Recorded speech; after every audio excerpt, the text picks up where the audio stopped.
Assalamualaikum warahmatullahi wabarakatuh. Saya Sherly Oktaviani AMG. Saya peserta Latsar CPNS tahun 2022, Kabupaten Bandung Barat Angkatan 2, Golongan 2, Kelompok 3. Kali ini saya akan membahas mengenai analisa isu dan gagasan kreatif mewujudkan smart governance.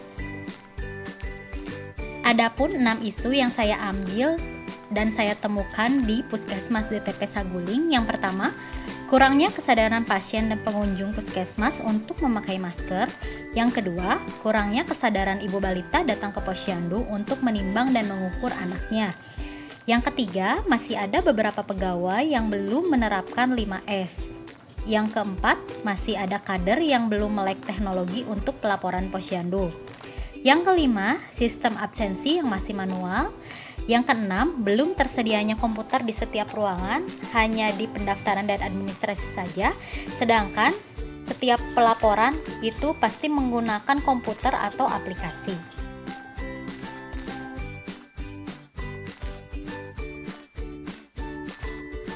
Untuk melakukan teknik penapisan isu, saya mengambil metode USG, di mana metode ini merupakan metode scoring untuk menyusun urutan prioritas isu yang saya ambil. U-nya adalah urgensi, dilihat dari tersedianya waktu atau mendesak atau tidak masalah tersebut harus diselesaikan. Sedangkan S adalah seriousness, dilihat dari dampak masalah tersebut, seberapa seriusnya harus diselesaikan atau berbahaya atau tidak. Nah, untuk G-nya sendiri ada growthness, yaitu jika masalah ini tidak diselesaikan, apakah masalah ini akan berkembang dampaknya atau semakin berbahaya. Dari 6 isu yang saya ambil di sini dapat dilihat bahwa ada masing-masing skor di isu tersebut. Yang pertama, kurangnya kesadaran pasien untuk menggunakan masker, itu skornya adalah 14. Yang kedua, kurangnya kesadaran ibu balita datang ke posyandu, itu 15. Yang ketiga, masih ada beberapa pegawai yang belum menerapkan 5S, skornya 9. Yang selanjutnya, masih ada kader yang belum melek teknologi untuk pelaporan posyandu, poinnya 10. Sistem absensi yang masih manual, poinnya 10. Yang terakhir, belum tersedianya komputer di setiap ruangan, sedangkan setiap pelaporan menggunakan aplikasi, ini poinnya 11. Maka isu yang akan saya ambil adalah nomor 2, yaitu kurangnya kesadaran ibu balita datang ke posyandu untuk menimbang dan mengukur anaknya. Dari isu yang saya ambil di sini terdapat 4 penyebab terjadinya isu tersebut. Ada poinnya, yaitu di mana pendidikan ibu balita yang kurang tentang pentingnya kesehatan khususnya gizi balita. Kemudian dari lingkungannya, sebagian rumah ibu balita itu memang jaraknya jauh dari posyandu. Kemudian metode cara sosialisasi kader yang kurang untuk mengajak ibu balita. Dan untuk sarana dan prasarananya, beberapa wilayah memang tidak ada jaringan sehingga informasi kegiatan posyandu tersebut tidak sampai ke ibu balita. Analisa isu dampak dari kurangnya kesadaran ibu balita datang ke posyandu, yaitu dimana kan posyandu itu sebagai fungsinya melakukan pemantauan status gizi dan diadakannya hanya 1 bulan sekali.